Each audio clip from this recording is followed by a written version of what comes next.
안녕하세요. 자명원입니다. 오늘 할 얘기는 갑상선인데요. 주위에 갑상선 때문에 불편해 하시는 분들이 상당히 많으시죠. 갑상선 증상을 보면 여기 저하일 때는 잠이 많다, 만성적으로 피로하다, 손발이 차다, 조금 먹어도 체중이 증가된다, 항진일 때는 가슴이 두근거리고 더위를 못 참고 손떨림이 일어나고 목이 붓고 심하면 이제 안구 돌출까지 있다고 여기 써놨는데요. 이게 사실 이게 문제가 아니라 제일 큰 문제는 이런 증상들이 갑상선이 나빠져 있는데도 불구하고 자기가 잘 인지를 못한다는 얘기입니다. 특히나 이 손떨림이나 이 안구 돌출 같은 경우에는 갑상선이 상당히 항진됐을 때 최악의 경우까지 갔을 때 그렇게 나타나는 경우이기 때문에 우리가 살다 보면 자각하는 일이 잘 없습니다.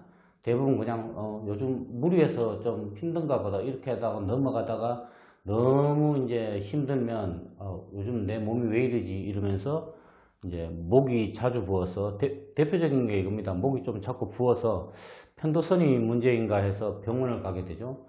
그러면 이제 갑상선에 문제가 있는 것 같다고 해서 초음파 검사와 이제 피 검사를 받고 나서 이제 조직 검사를 통해서 이제 갑상선에 이제 문제가 있는 걸 확인하게 되죠.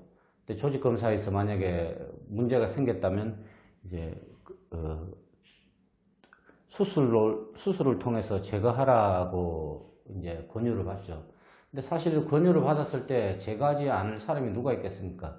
대부분 이제 수술 날짜를 받죠.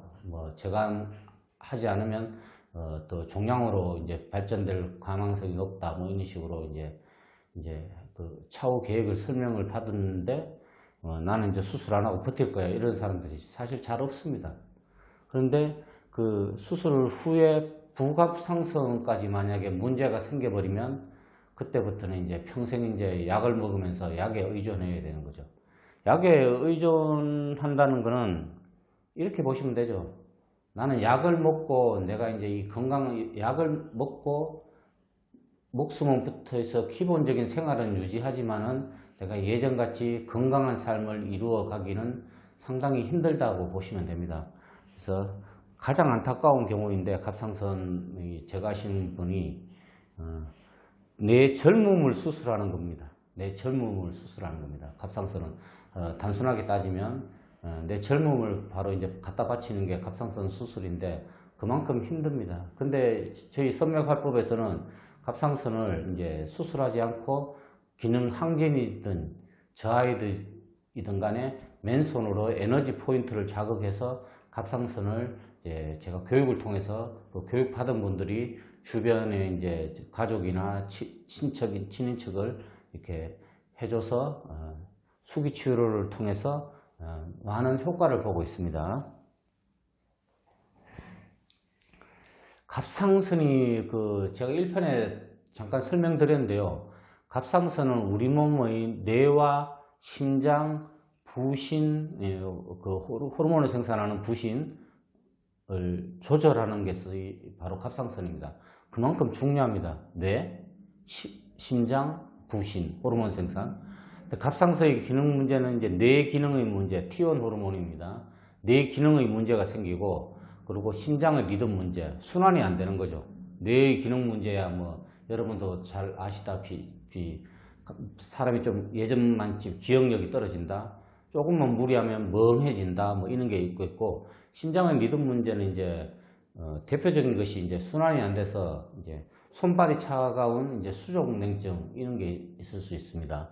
그리고 부신 기능의 문제, 스트레스 호르몬과 우리 몸이 붓는 기능에 대해서 이제 여러분들이 가장 편하게 이해하실 수 있는 것이 바로 부신은 스트레스 호르몬. 예전보다 짜증이 심해졌어. 예전 같았으면 그냥 웃고 넘길 일을 요즘은 엄청 격렬하게 반응을 해. 아니면 또 내 몸이 자꾸 붓는 것, 아침 먹으면 붓고 또 부은 몸이 잘 가라앉지 않고 전신이 붓고 또 대부분 부신 기능에 문제가 있는 분이 특징이 아침에 일어나기 싫어합니다. 일어나도 또 무슨 내가 뭐를 해야 될까? 친구를 만날까? 아니면 어디 등산을 한번 갈까? 이런 계획조차 세우지 않습니다. 그냥 푹 꺼져서 지내는 게 부신증후군의 특징입니다. 부신의 문제. 갑상선 기능의 이상은 인체의 뇌기능, 제가 설명드렸죠. 위에서 심장의 박동, 부신 호르몬의 분비, 면역에 문제가 벌써 생겼다는 의미입니다. 갑상선에 문제가 생겼다는 자체가. 그래서 갑상선은 단순히 갑상선만의 문제를 보고 약을 먹거나 수술로 제거해버린다고 끝나지 않습니다. 다시 한번 말씀드리지만은 갑상선을 제거하는 순간 젊음은 사라져버리게 된다고 볼 수 있습니다. 갑상선 자체는 스스로 기능에 문제가 생길 때 기능을 다른 장기도 마찬가지이지만 특히나 갑상선은 갑상선에 기능에 문제가 생겼으면 주변 장기, 뇌를 괴롭히고 심장을 괴롭히고 갑상선이 뇌와 심장의 교량 역할을 한다고 제가 1편에서 설명드렸죠.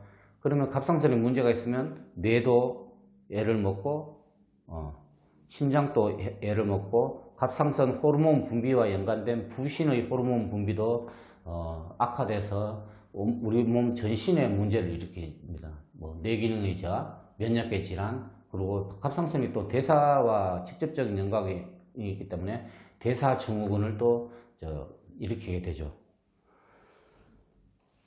자, 저희 선맥활법 치유술 교육은 갑상선이 기능이 저하인지 항진인지 따지지 않습니다. 갑상선이 기능이 저하인지 항진인지 별로 상관이 없습니다. 오로지 맨손으로만 관리하고 치유하는 교육과정이라고 보시면 됩니다. 그러면 갑상선 기능 저하에 대해서 잠깐 더 설명드리면, 갑상선 기능 저하인 분들은 우리 원소로 따지면 물과 흙의 사람들이 많이 앓고 있습니다. 푹 처지죠, 자꾸. 이런 분들은, 갑상선 기능 저하인 분들은 되도록이면 기본적인 유산소 운동을 하면서 빠른 음악을 좀 들으시는 게 좋아요. 생각도 좀 경쾌하게 하세요. 이런 분들은 대부분 갑상선 기능 저하인 분들은 몸이 무겁고 푹 처져 있습니다. 뭐 의욕이 없어요. 이런 분들은 빠른 음악을 듣고 기본 유산소 운동을 하면서 가장 중요한 것이 내 몸에 땀을 흘려야 됩니다.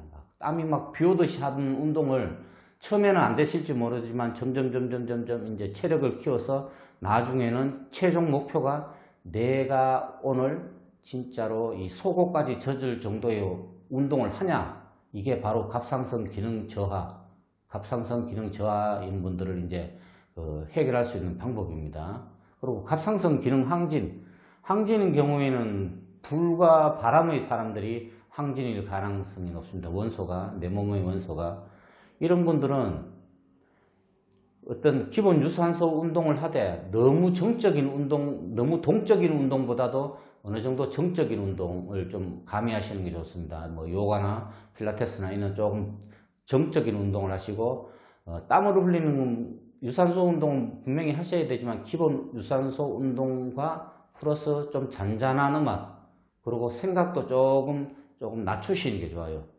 좀 기분을 너무 높이지 마시고 생각을 좀 낮추시고, 조금 내가 이때까지 너무 바쁘게 살아왔구나, 이 기회에 좀 편히 쉬자, 이런 식으로 생각하시는 게 좋고, 조금 정적인 운동을 하시는 게 좋습니다. 근데 저희 선맥활법의 수기요법은 침이나 뜸 혹은 약을 이용하지 않고 오로지 맨손에 있는 특수한 포인트를 이용합니다. 손으로 이렇게 몸을 자극하는데 갑상선이 좋아질까, 이렇게 의아해 하시는 분들이 상당히 많으시는데요. 몸을 무조건 이렇게 자극한다고 되는 건 아니고요. 저 1편에 소개시켜 드렸다시피 여기 손톱 위에가 갑상선의 첫 번째 키포인트입니다. 특수 포인트죠. 이런 식으로 몇 가지 포인트가 있습니다. 이걸 자극하면 갑상선의 기능이 상당히 항진이 됩니다. 좋아집니다. 향상이 되죠. 그리고 일반인들도 누구나 배우기 쉽고, 교육 동영상과 제가 교육을 등록하시면 동영상을 드리고 좌명원에서 한 달에 2번, 3번 가량 이렇게 실습을 합니다. 그때 보시고, 교육 동영상을 보시고 온라인으로, 그리고 오셔서 다시 실습을 통해서 내가 잘못된 부분을 고치고 하면 갑상선은 뭐 잠깐만 봐도 2, 3일만 공부해도 바로 일반인들도 내가 이제 사랑하는 가족과 이웃을 위해서 갑상선 정도는 해결하실 수 있습니다. 갑상선이 이제 우리 몸의 난로기관이라고 제가 설명드렸는데요. 불이 타지 않는 것은 기능이 저하고 불이 지나치게 타는 것은 기능 항진이라고 보십니다. 좀 쉬운 표현이죠. 난로가 있는데 겨울에 난로가 있는데 불이 너무 타지 않아요. 그러면 기능 저하증이고 불이 너무 지나치게 타는 것은 쓸데없는 연료 소비를 하니까 기능 항진이 되는 것입니다. 아까 설명드렸다시피 저하일 때는 이제 물의 사람이 많고 빠른 음악, 활기찬 생각, 땀을 흘리는 기본 유산소 운동과 동적인 운동이 좋으시고 기능 항진일 때는 불의 사람이 많습니다. 평소에도 좀 까탈스러운 사람이에요. 불의 사람은. 불의 사람들은 머리가 뛰어나고 창조적이고 이렇게 리더십이 강합니다.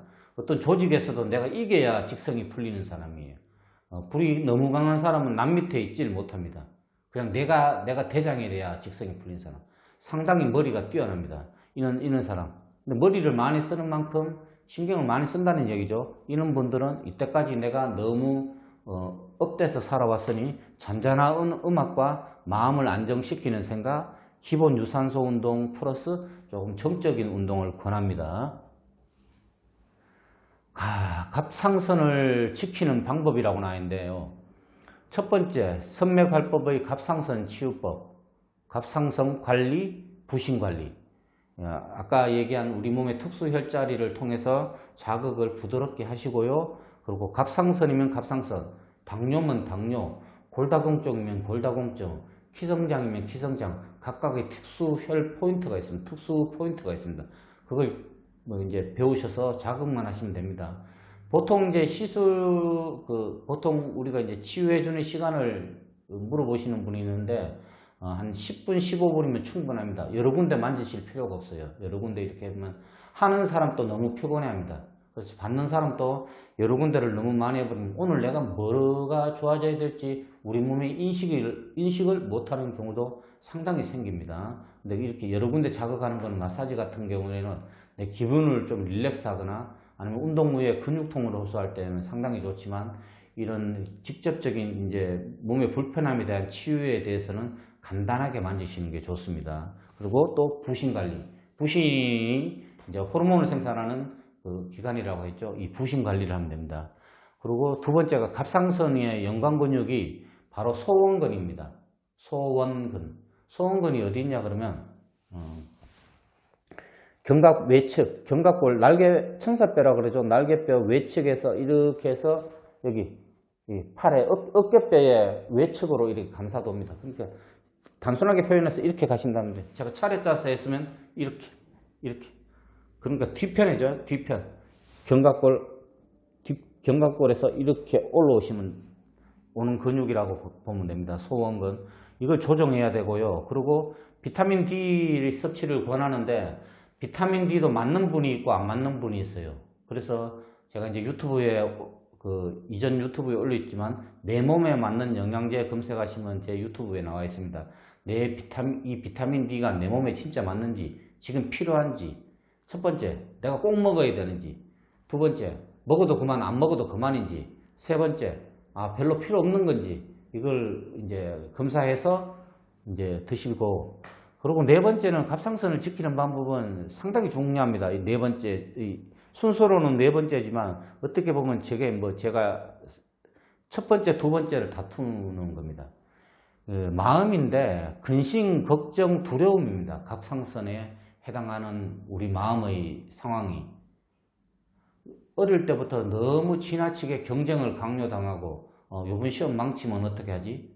그러면 또 다음 시험이 오고 또 고등학교 졸업해서 이제 대학교를 하면 무슨 자격증을 딴다 뭐 이러다가 또 근심 걱정을 하고 또 졸업해서 취업할 때 또 취업 걱정을 하고 취업이 되면 결혼해서 이제 그 결혼 걱정하고 결혼하면 끝이 없죠. 끝이 없는 그 근심과 걱정, 두려움 때문에 우리 갑상선이 다치게 됩니다. 그래서 갑상선에 너무 심한 분들은 저는 이제 어떤 믿으시는 신이 계시면 뭐 종교로 따지면 이제 불교나 기독교나 천주교나 뭐 이슬람이나 여러 가지 있지 않습니까? 그 신에 의탁하라고 얘기합니다. 내 갑상선이 좋아질 때까지 좀 내려놓으시고 그 신께 좀 마음 편하게 기도 드리시는 게 갑상선의 문제를 해결하는 또 좋은 방법이 됩니다. 그래서 이제 제가 오늘은 실습 동영상을 통해서 아까 얘기한 그 소원근 있죠? 소원근이 작을 소자에 둥근 원자를 씁니다. 그 소원근 관리를 하는 방법과 그리고 자가로 남이 관리를 못하면 내 스스로 소원근을 이렇게 좋아지게 하는 방법에 대해서 설명을 드리고자 합니다. 갑상선과 연관되어 있는 소원근을 치유하는 방법에 대해서 설명을 좀 드려볼까 합니다. 소원근은 이 견갑골 외측이죠. 외측에서 시작돼서 상완골두, 그러니까 이 어깨 뼈와 이제 이렇게 연결되어 있다고 생각하시면 됩니다. 그래서 이렇게 뭐 자세하게 아실 필요는 없고요. 댁에서 이제 갑상선 안 좋은 분들은 그 견갑골 외측부터 이렇게 만지시다가 보면 몽우리가 지거나 아니면 심하게 아픈 부분이 있습니다.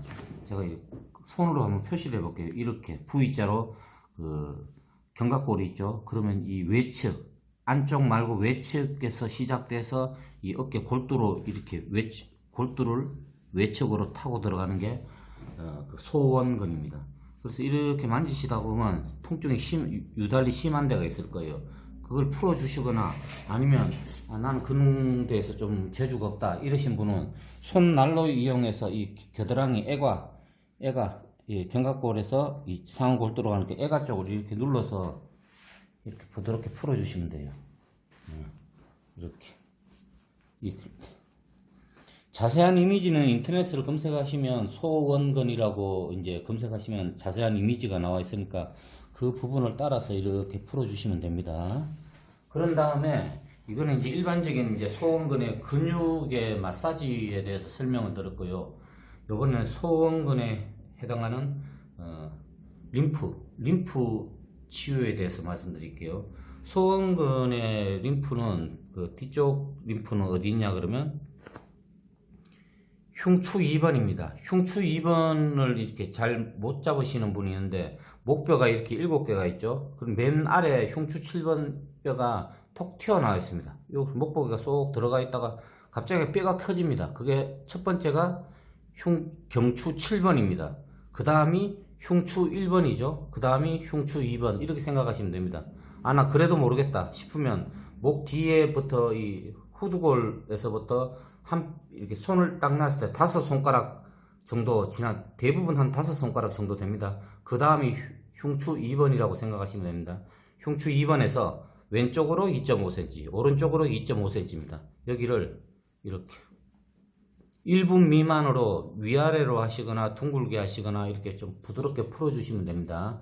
이게 바로 갑상선에 담당하는 소원근의 뒤쪽 림프를 해결하는 방법입니다. 림프 치료. 자, 1분이 했다고 가정하고 그러면 앞쪽 림프가 있겠죠. 바로 한번 누워 보실까요?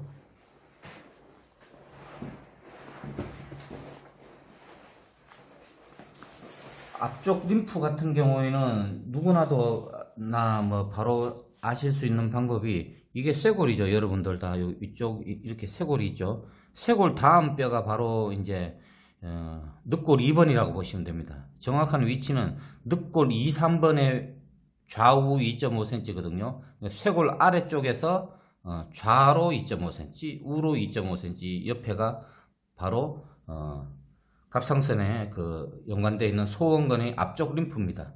정 찾기 힘드시면 양손을 가지고 이렇게 좀 넓게 잡으시고 이렇게 비비시듯이 이렇게 마사지 하시면 돼요.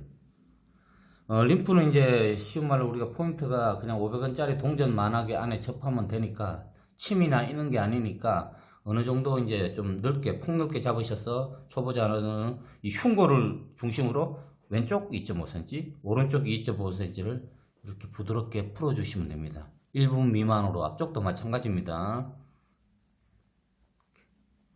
이렇게 하시면 갑상선의 연관되어 있는 소원근을 이제 치유하는 방법이고요. 제가 지금 이렇게 설명드렸다시피 전혀 어렵지 않고 이렇게 교육을 받으시고 동영상을 확인하시고 갑상선과 연관되어 있는 이런 교육 동영상을 보시고 하나씩 이제 갑상선이 불편하신 분들을 위해서 해주시면 됩니다. 전혀 어렵지 않고요. 하시는 분도 부담이 없습니다. 만약에 1시간씩 2시간씩 마사지 하면 참 쉬운 말로 마사지 하는 사람이 골병 든다고 하는데 그런 게 아니라 정확한 특수 혈자리를 통해서 이렇게 치유를 하시면 하는 사람도 편하고 받는 분도 확실하게 그리고 퍼펙트하게 효과를 보실 수가 있습니다. 오늘은 갑상선과 연관된 소원근에 대해서 말씀드렸습니다.